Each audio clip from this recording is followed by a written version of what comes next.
Si expert. Nagkulbaan daw ka? Sige. Are you ready?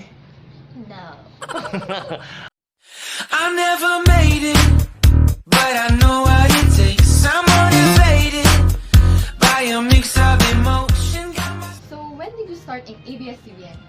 Well, if you listen intently, I said in 2007.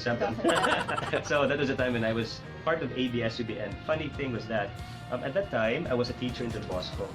And I was part of a theatrical company wherein scientific projects or experiments were creatively performed on stage. So our marketing manager somewhat resigned and she transferred to ABS-CBN. There, since she knew that I could perform, I could sing, I could dance, you know. So nag-invite siya sa ako, Roy, could you possibly sing for Jude Morning? So I sang. Although, nagaduha ko og kanta because I felt that, well, Jade is really better than me. But nevertheless, I did perform. And after that, she also invited me to become a guest judge for Little Big Star with Sherry Reyes. So that was when the executive producer of Sabado na Game Na saw me, discovered me, and he invited me, si Kuya Adrian Johnson, he invited me to be part of Sabado na Game Na. He said to me that, Roy, are you available this Saturday? And I said, no, okay lang sir, because anyway, akong pagka-maestro, Monday to Friday naman. So Saturday, wala ko'y trabaho. So motong, akong gidawat ang offer. And I really told him lang yun na, sir, di ba kumaayo ka ng Bisaya na lounge na. So, kinaanan na yun ko sa seminary ba na English campaign, ano siya. So, very conversational lang yun ang ako Bisaya, unlike the music porters na lahom ka ang Bisaya, di ba no? So, moto, ang first yun akong salang sa TV, nag-shades ko, because at that time, there was a prompter. And, nag-script sa tubangan. So, para diling klaro nagabasa ko, akong nag-shades ko. But eventually, I learned the ropes, you know, and I eventually somewhat really challenged myself to also do ad-libs. You know? And it came to a point when Kuya Adrian told me na, Roy, di na ka pwedeng absent because you are now officially part of Sabado na Game. And luckily, when that show was bunked off, is that the right term? Anyway, kinala na kinala na og bagong programa, and that was Kapamilya Winner Ka.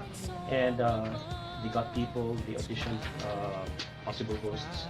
So, luckily, unfortunately, ako ang ilang napilian na main host of Kapamilya Winner Ka. Yeah. So, for more than 10 years, ngayon mo pong main host of Kapamilya Mas Winner Ka. From Kapamilya Winner Ka to Kapamilya Mas Winner Ka. Yeah. And how does it feel to be in the company? What company? ABS-CBN. Oh. How does it feel? There's a certain pride, of course, because ABS-CBN is one of the prestigious companies here in the country and even in the world. However, there's also that certain pressure because I also need to keep up with the trends of the time. Like, even if I might get older in a way that I do have younger contemporaries, like other co-hosts na mas bata, mas gwapo, no? Mas dagkog mga lawas. Pero di ko mapalupig nila because there's only one Roy and I know my capabilities, I know my capacity, and whether they like it or not, I'm a talented man. So I think that's the reason why nagdugay to this ABS-CBN. And to tell you honest, to tell you also that there's really a need for unity if ever that you are a talent, because you should never put yourself in that situation when you are indispensable. Yeah, because as a talent you should have a humble heart. Successful na kayo ka, you should be always humble, you should be always nako always. Dapat lang. All for me is wrong. Mao jud, because kung dako na nimo kasi mo kuha nimo. Magal. Gutom ka day. Okay, what's your next question? Open your phone. My next question is that among the artists that you have met, who was the artist or who can you say is the one who inspired you the most? I think that term inspired is not, should I say, the best description of that person, but what somehow, the artist that somehow made a big dent or impression on me, positively, was Derek Ramsey. Because, di ba local ko na talent? So at that time, I was hosting a segment sa Sabado na Game Na. And he was promoting a dance audition here in Cebu. And wala sila gisalang una, naghuwat sila sa production office sa taas. So, by the time, when gitawag na sila, may kanaog na sila na sa stage, nakita mi, hi and hello, hi and hello. So, nagsurianay, nag-promote sila. And then, out of the blue, he just said, you know what, Roy? By that alone, na he made the effort of knowing my name personally, that was already very impressive. Do you know why? Because mas ilado man gud siya.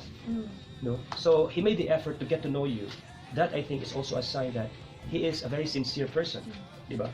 Kay, why should I get to know you if para na ako, wala siya important sa akong life, di ba? Mas low pa siya o grab. So para niya, kanang kumbaga ni make siya effort na maila-ila ko, makaila ko. Maybe he asked somebody, who's that guy? So he got to know me. So yag yung gisulti na, you know what, Roy? Kana palandaan. So na-impress ko niya na, wow, this guy is really remarkable. Na he really reached out to me. Ano siya. There were also people along the way whenever I hosted events like mall shows na kuan pud kayo, impressive po kayo ilang personality. They're really so down to earth, like Enrique Hill, who else? Si Gerald Anderson, si Kim Chu, kanang mga tipong tao na you can rub shoulders lang, na magkastorya nimo sila, wala pa keme-keme, no? So, mga buutan ng mga tao. But of course, lagi mga tao po na mga klaro kayong mga Kaya marag taas na pagtingin sa oh, shit. Munang gamay na lang mga shows. Ito. Anyway, hindi lang kumusulti nila. Pero, mo ganyan itenga nilang pagtanong po sila mga kagalingon. So, again, the value of humility. Yeah. I never made it, but I know what it takes. I'm motivated by a mix of emotion. Got my